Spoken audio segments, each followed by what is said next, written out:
On February 8, 2024, Tucker Carlson interviewed President Vladimir Putin in Moscow. While the interview did not reveal anything new, Mr. Putin demonstrated detailed knowledge of Russian history, mental agility, and a firm conviction that the underlying reasons for the Ukrainian conflict threaten Russia. Part 1 of this series presents the main points in the interview, all properly verified by reputable sources. Part 2 dives into the economic-financial roots beneath the confrontation between the US and Russia. And Part 3 presents a unique suggested peaceful solution seeking to assuage core American and Russian fears. In a nutshell, Mr. Putin's grievances are as follows. In February 1990, Secretary of State James Baker III famously stated to Mikhail Gorbachev that NATO would not expand 1 inch to the east. Gorbachev then replied that any extension of the zone of NATO is unacceptable, to which Baker responded, "I agree." That of course implied a meeting of the minds between them. 2 years later, within the context of the Russian-initiated dissolution of the Soviet Union, and on the basis of Baker's assent, Gorbachev agreed to withdraw 450,000 Soviet troops from East Germany and allow it to unify with West Germany within NATO, a hostile alliance. Crucially, although Russia agreed that its borders would be along the borders of the former Soviet Union's republics, it never accepted NATO's future eastward expansion. Then, in 1997, just 5 years after the Soviet Union's demise, NATO reaffirmed at the Madrid summit that it remained open to new members under Article 10 of the North Atlantic Treaty, regardless of their geographic location. Since then, during that period of Russian impotence, NATO expanded 1,000 miles east to 14 additional countries. Mr. Putin believes that their goal is to weaken Russia as much as possible. That someone within has convinced America's political leadership that it is necessary to continue chiseling Russia to try to break it up, to create on this territory several quasi-state entities, to subdue them in a divided form, and to use their combined potential for the future struggle with China. He added, "The U.S. political leadership pushed us to the line we could not cross because doing so could have ruined Russia itself. Indeed, should Ukraine join NATO, it would recreate the Eastern Front as it stood in September 1941 but without suffering NATO casualties. More importantly, the U.S. would then be able to deploy, at its discretion, nuclear-tipped missiles about 300 miles and within a few minutes flight time from Moscow. That fear has already partially materialized. On April 2, 2024, Ukraine's drones reportedly struck Russia's third-largest oil refinery about 800 miles from the front lines. Incidentally, by way of comparison, during the 1962 Cuban crisis, President Kennedy was ready to go to war because the U.S. would not tolerate nuclear-tipped missiles 1,200 miles from Washington, D.C.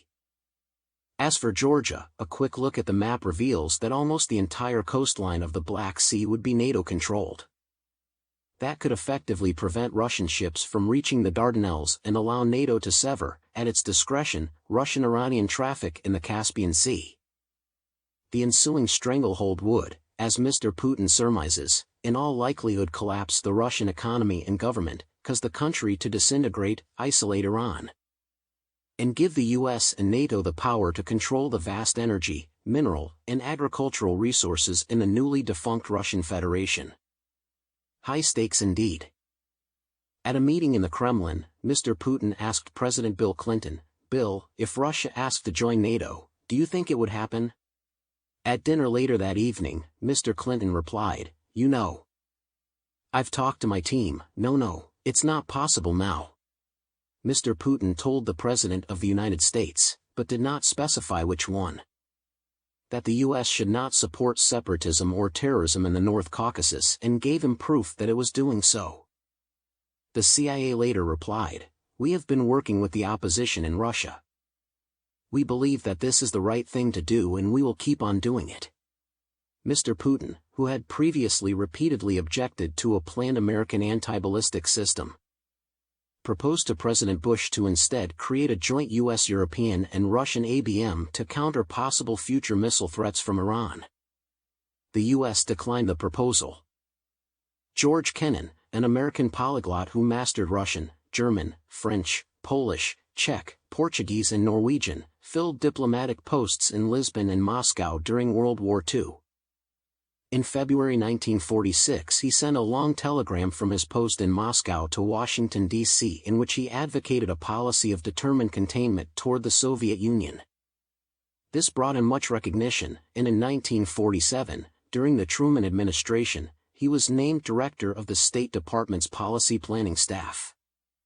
In July of that year, using the pseudonym X, he published an article in Foreign Affairs magazine where he questioned the wisdom of trying to appease the Soviet Union.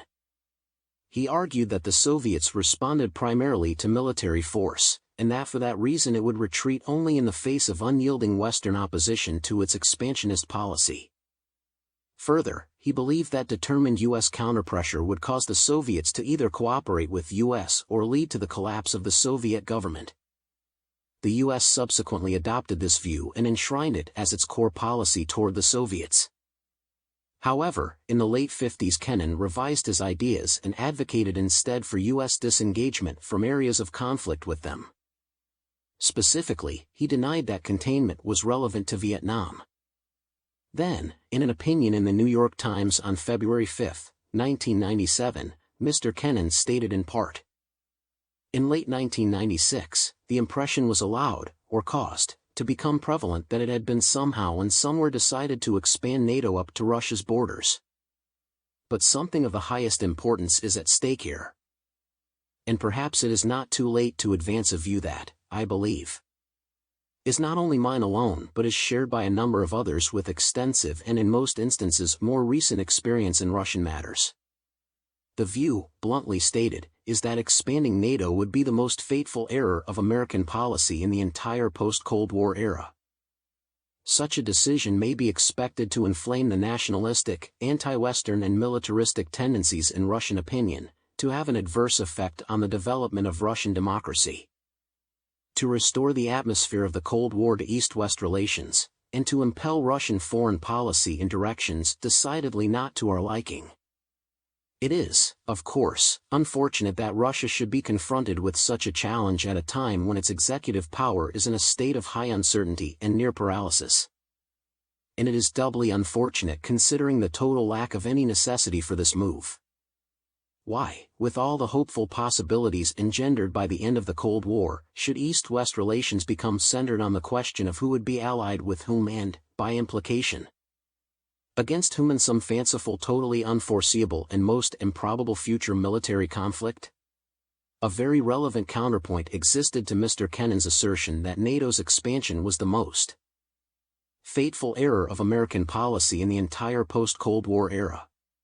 Namely, that the disintegration of the Soviet Union, though a decisive Cold War victory for the U.S., was insufficient. Russia, still a nuclear superpower, possessed abundant energy and other natural resources which made it a clear dormant threat to American dominance and security. That called for a preemptive drive to seek Russia's further disintegration.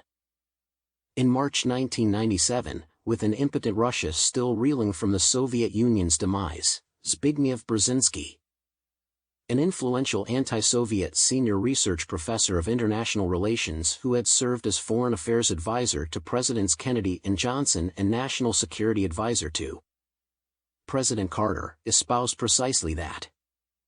Speaking at the United States Institute of Peace, he recommended a strong approach by the United States to overcome any objections to NATO's expansion from any recalcitrant members. To ensure a successful ratification process, the United States should make it clear that countries that fail to ratify enlargement are rejecting not only new members but also the United States. It will also be important to provide intermediate security arrangements for the Baltic states. Although the greatest assurance will be U.S. clarity and commitment that NATO's first expansion is the beginning of a process that will not be delayed for long. European uncertainty regarding a second enlargement of NATO should diminish when the first round has taken place and Russian predictions do not materialize. This was overt contempt for Russian military capabilities. The drawback to Brzezinski's approach, of course, is that it treated Russia as an adversary at a time when it had ceased to be. NATO's eastward expansion triggered, as Mr. Kennan predicted, Russian foreign policy in directions decidedly not to our liking. And, despite far-reaching sanctions from the US and the European Union, it nudged Russia to expand its military-industrial output so that it now exceeds all NATO nations combined. William Perry, former Secretary of Defense under President Clinton, subsequently supported Mr. Kennan's view.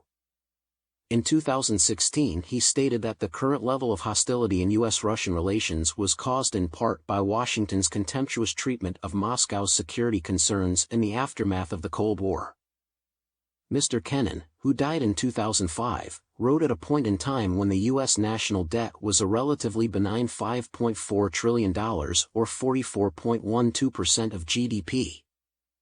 Before China's meteoric rise really took off after it joined the World Trade Organization in 2001, and before 2014, when its gross domestic product, measured in terms of purchasing power parity, surpassed the U.S. Whether he might have revised his position under these new circumstances we'll never know.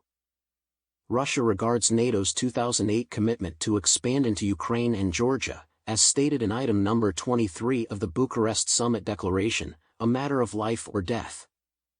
And it has reacted accordingly by waging what it considers to be a preemptive war. Should it win, its victory would equate to a U.S. defeat. That would, at a minimum, severely dent the latter's prestige and cast doubt on its ability to contain China, a much larger adversary.